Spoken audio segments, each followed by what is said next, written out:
here to bring you exactly that. High-level professional day trading education, all here for free on YouTube and on X. And now that I just ran through that at a mile a minute, we are going to be discussing a few trades today, specifically about trade plans and the importance of developing them. And I know I've been talking about that actually quite a bit lately. Today was really important. There was explicit directions that were given to keep traders safe, myself safe, and it resulted in a really nice day. So 1 sec here, folks. I hope you all had a wonderful day. I am going to fire up these fucking charts. Let's rock and roll. Okay, folks. So now that we're into the charts, let's go over these trades. The very first trade, and I only traded SPY here this morning. I want to get zoomed in because I do want to show you guys something, and I want to go over the trade plan with you and why I went over why I developed the trade plan that I did. So we have our level. For those of you that are just joining us, these blue levels that you see here and here, those are placed prior to the market open. And then I develop at 9 a.m. a trade plan that once the market opens, once that triggers, once we touch that level, we are going to execute. And we need to follow that plan. Okay. So what we have, and I got to turn off this magnet for a second because I do need to draw one more level here. So you're going to see, if you look at this daily chart, okay, you see this daily chart here? Right here is our next level of resistance on the way up, okay? So what we had to do was, at the market open, even if it popped, which it did, it actually tagged that. And generally, that's going to be a sign of weakness. But because of the amount of strength that we have here at the previous close, we have the previous close, the 9 EMA, the 5 EMA, and there's even a low of day right there. There's so much protection. I want to execute that trade. But the problem with holding this one longer, you're only going to get a little bit out of it, is because of this gap fill. That is the only resistance, first level of resistance on the way up. So the trade plan was to, at the market open, when we come down, if we come down, we will execute that long.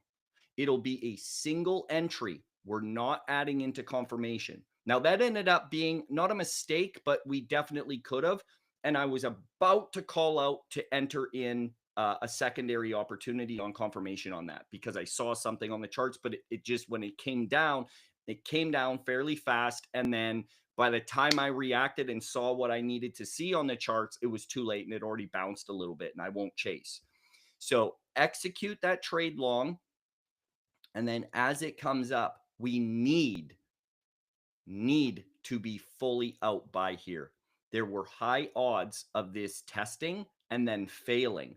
So what we wanted to do is trade incrementally today. It's something that I talk about a lot on this channel, as well as in my service, Tricktrades. When you trade incrementally, you are locking in that profit.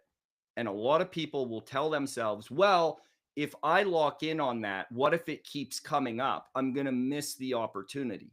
No, that is a very scarcity type of mindset, way of looking at things on these charts. And as a trader, there's always opportunities. There's so many opportunities. Okay. And I'm going to show you an opportunity that happened here where I was able to short this down. But to finish out the long, right into that, you'll see my last entry here, or last exit, sorry, the red on this entries chart, entered, paid myself into that.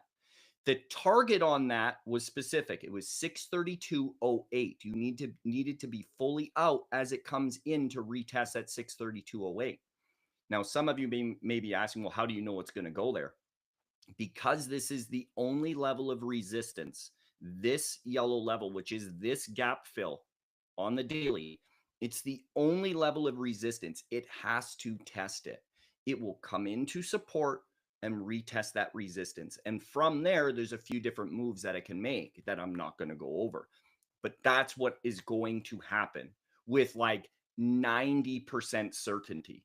Okay. And if you watch this channel a lot, you'll see the level of consistency that happens on a daily basis. It's because of the understanding of technical analysis and why technical analysis actually works. Okay. So that was the first trade. Now let's talk about the secondary main trade, because I did take a trade later on that wasn't necessarily part of, well, it was part of the plan because it was the 20 SMA, but it was after screen share was already done. So now let's talk about this here, this trade here. Now, what we had was really interesting. Now, I want to go back to that gap fill. That gap fill that I pointed out where we needed to be out, it actually cleared that. And once it clears that level of resistance, if you take a look at the daily chart here, there's nothing. There is a clear shot window all the way up to this blue level, which is a heavy resistance area. It's a volume zone on the daily chart. Okay. So it's a technical level, but it has more so to do with there's a lot of volume at that price point or very close to that price point.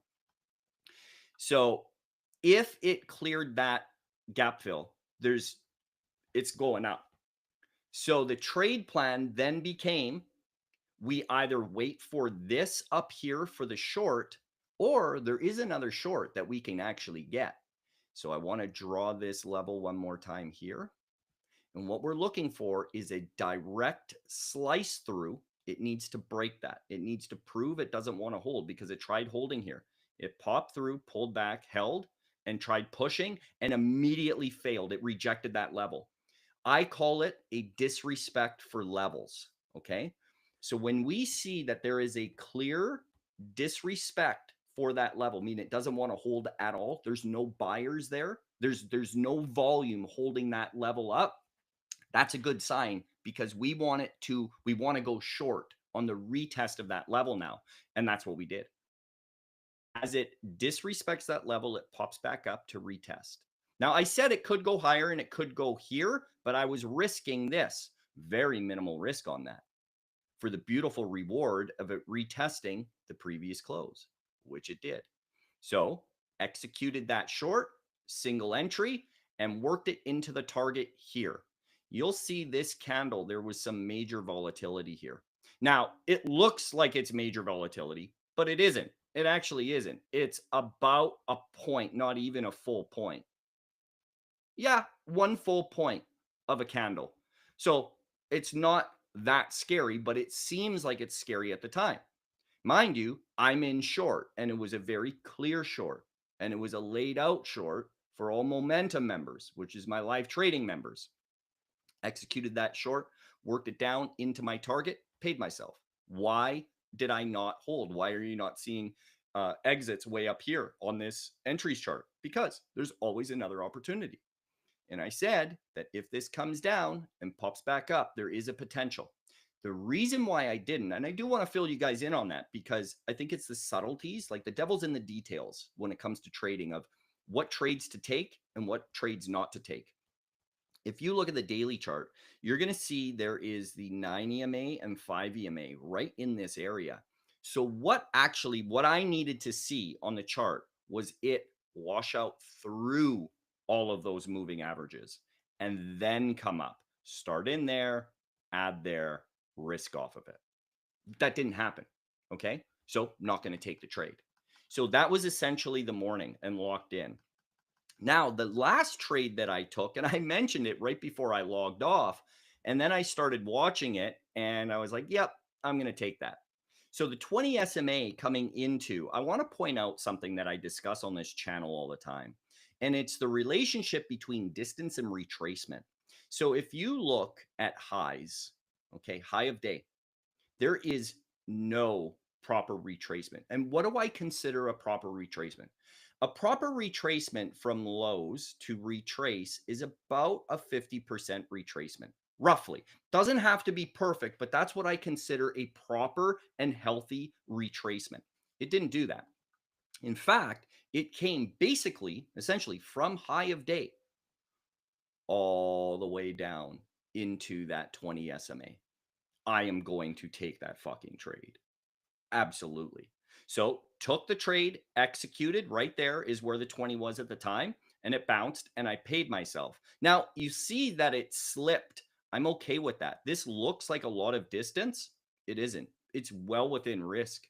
It's not that far away. And that's not my entry. My entry was right here to here. Okay. So from 628.49 down to 627.05. It's a point and a half. It's a point and a half risk for a potential of a 50% retracement, which should bring me about here. Now, that didn't happen, and I didn't pay myself all the way up there. It didn't happen. I ended up paying myself down in here and locked in a substantial amount, working and adding into this trade, locking in almost $17,000 on this trade. Now, some people might look at this and they'll be like, "Oh, that's crazy." You're missing the whole lesson about distance and retracement. The odds, okay? We need to discuss odds here for a moment. If we sell off straight down, because that's what it did. It sold off straight down from 632.60 all the way down past that 20 SMA at 627. You're talking 5.6 points straight down. The odds of this slicing through that 20 SMA, which it did, and that's fine, but going and going and going to the next level of support, which would either be here or here, and then bouncing are so slim. The odds of that happening where it would need another additional 2 or 3 points in order for it to test and people to step in buying, so fucking low. What you'll find in this market, and this is a side lesson for you guys that are actually still watching and paying attention, you'll find a lot of this happening in this market. So in 27, 2018, 2019, last time the current president was in office, we saw the same things. Now, there's a lot of you that are very new to trading, and maybe you were trading back then, but maybe you weren't really paying attention, and maybe that was a new market to you. But I've been trading for over a decade, so I pay attention to certain things and I log them mentally.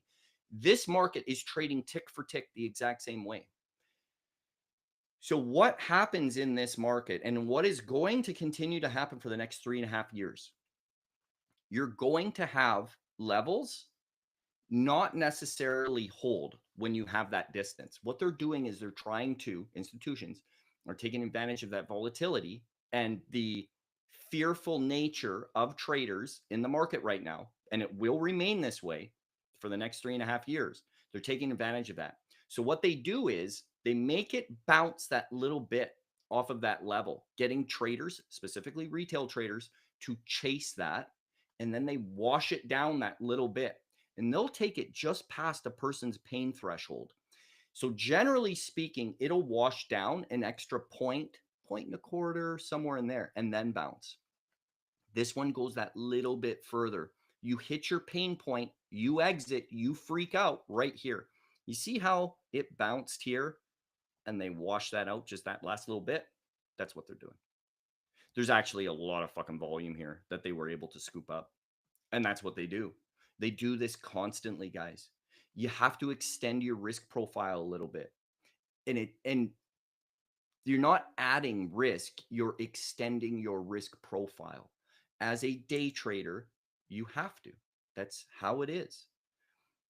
We need to recognize that the market, they're playing games and we can't allow them to win necessarily. We have to recognize game.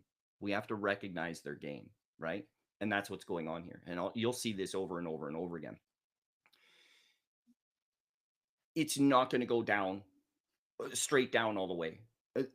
I've talked about this a ton of times. I don't stop out on those trades. There's no way, because I know what the odds are and I know that bounce is incoming. And for some of you that might sound super crazy and risky, but hey man, like I've been doing this a long fucking time, right? And you see the consistency rate, you see the hit rate. Where a lot of traders fail is they hit their pain threshold and they tap out in that trade. Now, I'm not telling you to hold on forever. I'm not telling you to fucking enter here and ride it all the way down here. That's silly, right? But if you're talking less than a point and a half risk on a $630 stock, if you can't handle that, there's problems. You're oversizing. Size down and work the trade appropriately. And that's where you start to make money. That's where this starts all coming together. But if you lack discipline and you lack patience and you lack actually seeing what these charts are actually telling you, and you have a bias, you're going to fail and you're going to blow up. And I've got so many stories, and each one of them just like, man, it's hard on my head. It sucks because I've seen a lot of good traders blow up because they don't follow trade plans. They're not listening and adhering to the warnings that are given. They want to do things their way because of, I mean, a myriad of of reasons, but mainly it's because they're trying to make an excess amount of money off of one single trade. And you need to wait for those right setups. You need to apply pressure in these positions when it's appropriate to add pressure into these positions. So, on that note, if you guys want to learn how to become a professional trader and do this legitimately, and you're open to listening and coaching, come to tricktrades.com. I only want to work with the best out there. And if not, you want to continue on with the free stuff, by all means. That's why it's there. That's why there's over 1,000 lessons for free on YouTube that are all high-level content. But you do have to like and you do have to subscribe. Okay, folks, I hope you all have a wonderful evening, and I'll see you tomorrow. Adios.